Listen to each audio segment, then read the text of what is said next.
অপরাধের পরিচয় কোনো দল দিয়ে নয়, অপরাধীর পরিচয় সে আইনের দৃষ্টিতে অপরাধী।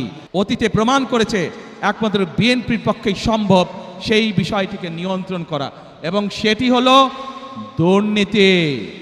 যে কোনো মূল্যে আগামী বিএনপি সরকার দুর্নীতির টুটি চেপে ধরবে। বিগত সময় যখন বিএনপি ক্ষমতায় ছিল, দেশনেত্রী খালেদা জিয়া যখন দেশ পরিচালনা করেছেন, আপনারা দেখেছেন যেই হোক না কেন, এমনকি আমাদের দলের অনেক লোক যারা কোনো অনৈতিক কাজে নিজেকে জড়িত করেছে, আমরা তাদেরকেও ছাড় দেইনি। আজ এই দেশের জনগণ, এই দেশের মানুষ যদি বিএনপির পাশে থাকে, ইনশাআল্লাহ আগামী দিনে আমরা একইভাবে কঠোর হস্তে দেশের আইন শৃঙ্খলাকে নিয়ন্ত্রণ করব, যাতে দেশের সাধারণ মানুষ, খেটে খাওয়া মানুষ যাতে করে নির্বিঘ্নে জীবিকা নির্বাহ করতে পারে।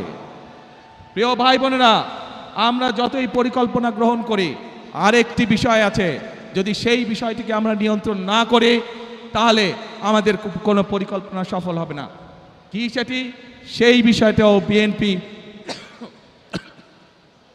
অতীতে প্রমাণ করেছে একমাত্র বিএনপির পক্ষেই সম্ভব সেই বিষয়টিকে নিয়ন্ত্রণ করা, এবং সেটি হলো দুর্নীতি।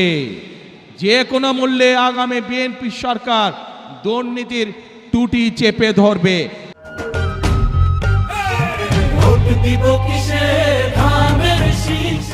এই দুটি হচ্ছে আমাদের কমিটমেন্ট এই দেশের মানুষের কাছে।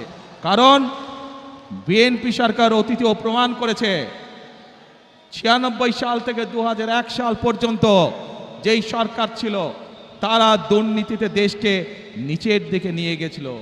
2001 সালে যখন দেশনেত্রী খালেদা জিয়া আপনাদের রায়ে দেশের দায়িত্ব পান, তখন ধীরে ধীরে ধীরে দেশনেত্রী খালেদা জিয়া দুর্নীতির করাল গ্রাস থেকে দেশকে বের করে নিয়ে এসেছেন। কাজে প্রমাণ হয়েছে দেশের আইন শৃঙ্খলাই হোক, আইন সবার জন্য সমান। অপরাধের পরিচয় কোনো দল দিয়ে নয়, অপরাধীর পরিচয় সে আইনের দৃষ্টিতে অপরাধী, এবং অপরাধী যেই হোক তার বিরুদ্ধে দেশের আইন অনুযায়ী ব্যবস্থা হবে। কাজেই দুর্নীতি যেই করুক, দুর্নীতি যারাই করুক, তাদের বিরুদ্ধে দেশের আইন একইভাবে প্রযোজ্য হবে। কাজেই পরিষ্কারভাবে আজকে আমি আপনাদের সহ এখানে হাজার লক্ষ মানুষের সামনে পরিষ্কারভাবে বলে দিতে চাই, আমরা যেসব পরিকল্পনা গ্রহণ করেছি, সেই সব পরিকল্পনার মধ্যে কেউ যদি আইন শৃঙ্খলা ভঙ্গ করে বা দুর্নীতির মাধ্যমে সেগুলিকে বাধাগ্রস্ত করেন, তাদেরকে কোনো ছাড় আমরা